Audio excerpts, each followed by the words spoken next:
नमस्कार. समाज सुधारक या चॅनलवर तुम्हा सर्वांचं मनापासून स्वागत आहे. आपल्या या चॅनलच्या माध्यमातून आपण अशा थोर व्यक्तिमत्वांचा आणि घटनांचा प्रवास मांडत असतो ज्यांनी भारताच्या सामाजिक आणि राजकीय जडणघडणीत मोलाचे योगदान दिले आहे. आजच्या या विशेष व्हिडिओमध्ये आपण पाहणार आहोत भारताच्या इतिहासातील अत्यंत महत्त्वाचा आणि संघर्षाने भरलेला स्वातंत्र्यपूर्व काळ 1926 ते 1947. या 2 दशकांनी भारताला केवळ स्वातंत्र्य दिले नाही तर लोकशाहीचा पायाही रचला. चला तर मग या ऐतिहासिक प्रवासाला सुरुवात करूया. भाग 1. सायमन कमिशन आणि भारतीयांचा रोष 1927-28. 1927 मध्ये ब्रिटिश सरकारने भारतात घटनात्मक सुधारणा सुचवण्यासाठी सायमन कमिशनची नियुक्ती केली. मात्र या 7 सदस्यीय कमिशनमध्ये एकही भारतीय प्रतिनिधी नव्हता. यामुळे संपूर्ण भारतात संतापाची लाट उसळली. सायमन गो बॅक च्या घोषणांनी देश दुमदुमून गेला. लाला लजपतराय यांनी लाहोरमध्ये या विरोधात मोठे आंदोलन केले, जिथे पोलिसांच्या लाठीमारात ते गंभीर जखमी झाले आणि पुढे त्यांचा मृत्यू झाला. या घटनेने भारतीय तरुणांमध्ये क्रांतीची ठिणगी टाकली आणि ब्रिटिशांविरुद्धचा लढा अधिक तीव्र झाला. भाग 2. नेहरू रिपोर्ट आणि पूर्ण स्वराज्याची मागणी 1928-29.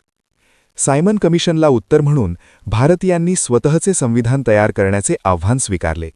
मोतीलाल नेहरू यांच्या अध्यक्षतेखाली नेहरू रिपोर्ट सादर करण्यात आला, ज्यात भारतासाठी डोमिनियन स्टेटसची मागणी केली होती. मात्र सुभाषचंद्र बोस आणि जवाहरलाल नेहरू यांसारख्या तरुण नेत्यांना पूर्ण स्वातंत्र्य हवे होते. परिणामी 1929च्या लाहोर अधिवेशनात रावी नदीच्या काठी जवाहरलाल नेहरूंनी तिरंगा फडकवला आणि 31 डिसेंबर 1929 रोजी पूर्ण स्वराज्य हाच भारताचा अंतिम उद्देश असल्याचे घोषित केले. भाग 3. दांडी यात्रा आणि सविनय कायदेभंग 1930. मिठासारख्या जीवनावश्यक वस्तूवर ब्रिटिशांनी लावलेला कर सामान्य जनतेला जाचत होता. या अन्यायाविरुद्ध गांधीजींनी 12 मार्च 1930 रोजी साबरमती आश्रमातून दांडी यात्रेला सुरुवात केली. 24 दिवसांच्या पायी प्रवासानंतर गांधीजींनी दांडीच्या समुद्रकिनारी मीठ उचलून कायदा मोडला. या एका कृतीने संपूर्ण देशात सविनय कायदेभंगाची लाट निर्माण झाली. हजारो लोकांनी सरकारी नोकऱ्या सोडल्या, परदेशी कापडावर बहिष्कार टाकला आणि तुरुंगात गेले. या आंदोलनाने ब्रिटिशांना भारतीय जनशक्तीची खरी ताकद दाखवून दिली. भाग 4. डॉक्टर बाबासाहेब आंबेडकर आणि लंडनची गोलमेज परिषद 1930-31. भारतीय प्रशासकीय सुधारणांवर चर्चा करण्यासाठी लंडनमध्ये गोलमेज परिषदांचे आयोजन करण्यात आले होते. या परिषदांमध्ये डॉक्टर बाबासाहेब आंबेडकरांनी अस्पृश्य आणि शोषित समाजाच्या राजकीय हक्कांचा प्रश्न अत्यंत प्रभावीपणे मांडला. त्यांनी दलितांसाठी स्वतंत्र मतदारसंघाची मागणी केली. गांधीजींनी दुसऱ्या गोलमेज परिषदेत भाग घेतला, मात्र जातीय निवाड्यावरून मतभेद निर्माण झाले. या परिषदांनी हे सिद्ध केले की भारताचे भविष्य ठरवताना केवळ स्वातंत्र्य नाही तर सामाजिक न्याय आणि प्रतिनिधित्वाचा विचार करणेही तितकेच अनिवार्य आहे. भाग 5. पुणे करार 1932. एक ऐतिहासिक समझोता.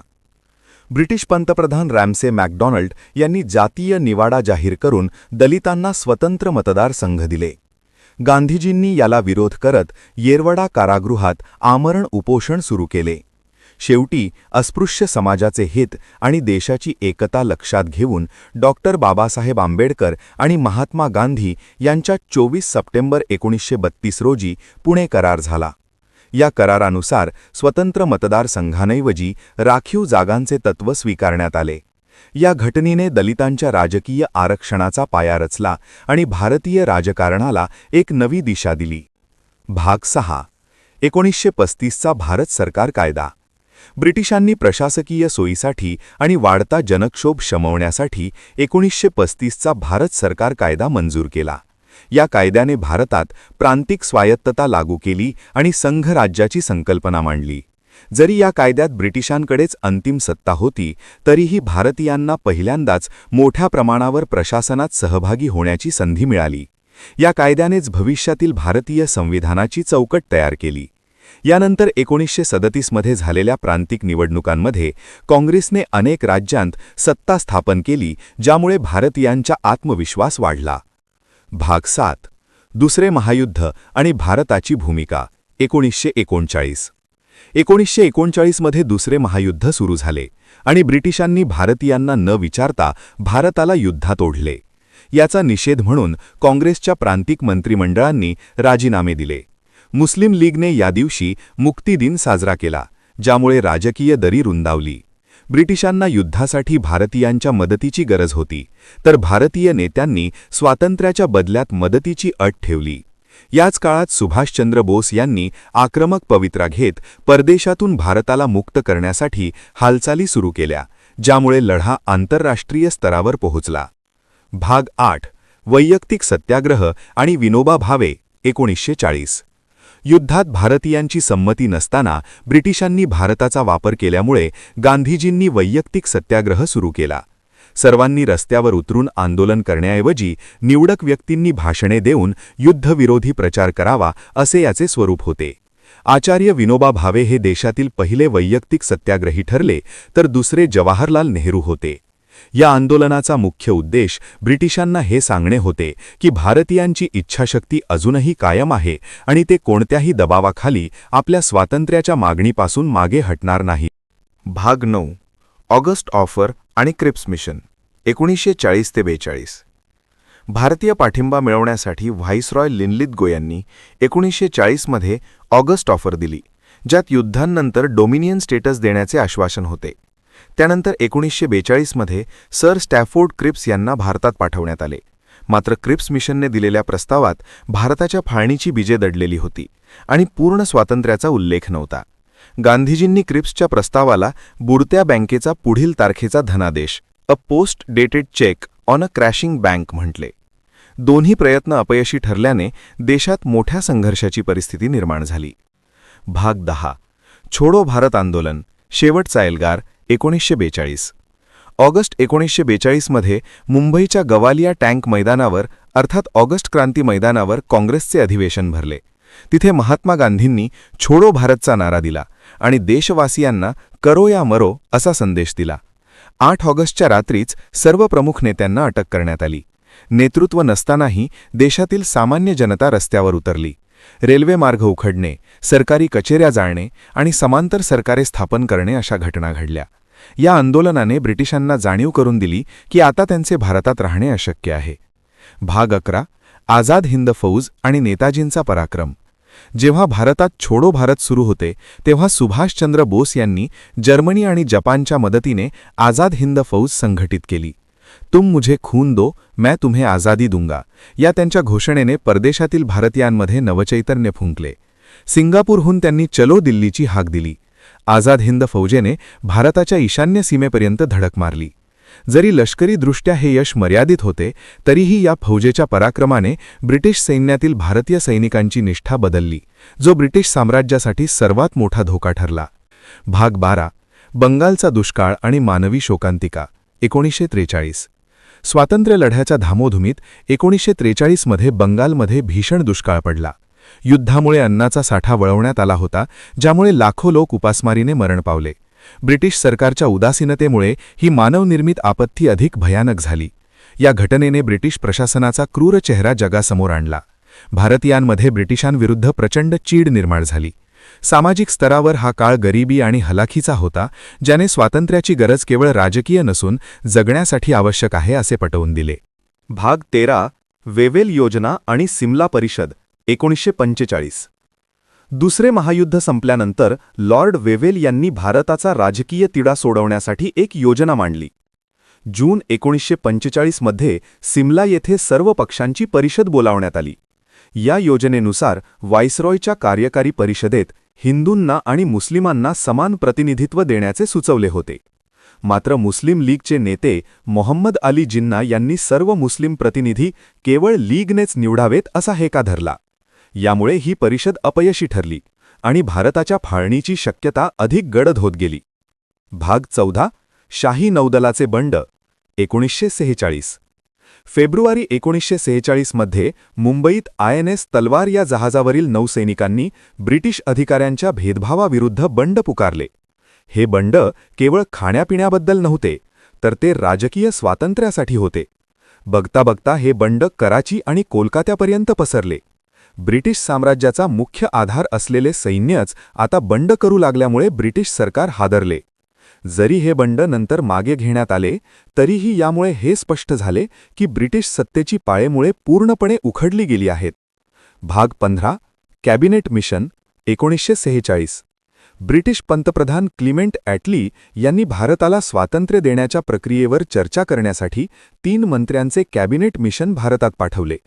या मिशनने भारताचे विभाजन नाकारले आणि एक संघराज्य स्थापन करण्याची शिफारस केली. तसेच भारतासाठी नवीन संविधान तयार करण्यासाठी संविधान सभा स्थापन करण्याची सूचना केली. जरी हे मिशन फाळणी टाळण्याचा शेवटचा प्रयत्न होता तरीही काँग्रेस आणि मुस्लिम लीग यांच्यातील मतभेदांमुळे यातील तरतुदींची अंमलबजावणी करणे कठीण झाले. भाग 16 डायरेक्ट ॲक्शन डे आणि जातीय दंगली 1946. जेव्हा कॅबिनेट मिशनच्या माध्यमातून मुस्लिम लीगची पाकिस्तानची मागणी पूर्ण झाली नाही तेव्हा जिन्ना यांनी 16 ऑगस्ट 1946 रोजी डायरेक्ट ॲक्शन डे म्हणजे प्रत्यक्ष कृती दिन पुकारला. यामुळे कोलकात्यात भीषण जातीय दंगली उसळल्या, ज्याला ग्रेट कलकत्ता किलिंग्ज म्हटले जाते. या दंगलींचे लोण बिहार आणि नोआखलीपर्यंत पसरले. हजारो निष्पाप लोकांचा बळी गेला. या हिंसाचारामुळे गांधीजी अत्यंत दुःखी झाले आणि त्यांनी शांतीसाठी नोआखलीचा पायी प्रवास केला. या घटनेमुळे भारताच्या फाळणीचा मार्ग रक्ताने माखला गेला. भाग 17 अंतरिम सरकारची स्थापना 1946. देशाचा कारभार भारतीयांच्या हातात सोपवण्यासाठी 2 सप्टेंबर 1946 रोजी जवाहरलाल नेहरू यांच्या नेतृत्वाखाली अंतरिम सरकार स्थापन झाले. सुरुवातीला मुस्लिम लीग यात सामील झाली नव्हती, पण नंतर अडथळे निर्माण करण्यासाठी सहभागी झाली. सरकारमध्ये असूनही लीगने पाकिस्तानच्या मागणीचा पाठपुरावा सुरूच ठेवला. प्रशासकीय कामात येणाऱ्या अडचणींमुळे वल्लभभाई पटेल आणि नेहरूंना जाणवू लागले की फाळणी स्वीकारल्याशिवाय देशात शांतता प्रस्थापित होणे कठीण आहे. भाग 18 माउंटबॅटन योजना आणि फाळणीचा निर्णय 1947. लॉर्ड माउंटबॅटन यांना भारताचे शेवटचे व्हॉइसरॉय म्हणून पाठवण्यात आले. वाढता हिंसाचार आणि राजकीय कोंडी पाहता त्यांनी 3 जून 1947 रोजी माउंटबॅटन योजना जाहीर केली. या योजनेनुसार भारताची 2 देशांत फाळणी करण्याचे निश्चित झाले, भारत आणि पाकिस्तान. पंजाब आणि बंगालच्या सीमा ठरवण्यासाठी रॅडक्लिफ आयोग नेमण्यात आला. प्रचंड जड अंतःकरणाने काँग्रेसने फाळणीचा प्रस्ताव स्वीकारला, जेणेकरून उर्वरित भारत संघटित आणि शांततामय राहू शकेल. भाग 19 भारतीय स्वातंत्र्य कायदा 1947. ब्रिटिश संसदेने 18 जुलै 1947 रोजी भारतीय स्वातंत्र्य कायदा मंजूर केला. या कायद्यानुसार 15 ऑगस्ट 1947 रोजी भारत आणि पाकिस्तान हे 2 स्वतंत्र देश अस्तित्वात येणार होते. ब्रिटिशांची भारतावरील सार्वभौम सत्ता संपुष्टात आली. संस्थानांना भारत किंवा पाकिस्तानमध्ये सामील होण्याचे किंवा स्वतंत्र राहण्याचे स्वातंत्र्य देण्यात आले. हा कायदा म्हणजे 150 वर्षांच्या प्रदीर्घ संघर्षाचा आणि हजारो क्रांतिकारकांच्या बलिदानाचा कायदेशीर विजय होता. भाग 20 15 ऑगस्ट 1947 नवी पहाट. 14 ऑगस्टच्या मध्यरात्री जवाहरलाल नेहरूंनी त्यांचे ऐतिहासिक भाषण ट्रिस्ट विथ डेस्टिनी म्हणजे नियतीशी करार दिले. 15 ऑगस्ट 1947 रोजी भारताचा तिरंगा लाल किल्ल्यावर डौलाने फडकवण्यात आला. देश स्वतंत्र झाला होता, पण ही आनंदाची लाट फाळणीच्या दुःखात मिसळलेली होती. लाखो लोक विस्थापित झाले, तरीही एक नवा भारत घडवण्याचा संकल्प भारतीयांनी केला.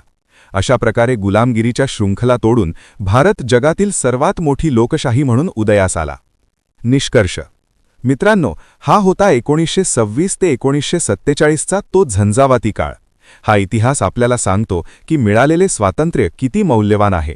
आपल्याला हा व्हिडिओ कसा वाटला हे कमेंटमध्ये नक्की सांगा आणि अशाच माहितीपूर्ण ऐतिहासिक प्रवासासाठी समाज सुधारक चॅनलला सबस्क्राईब करायला विसरू नका.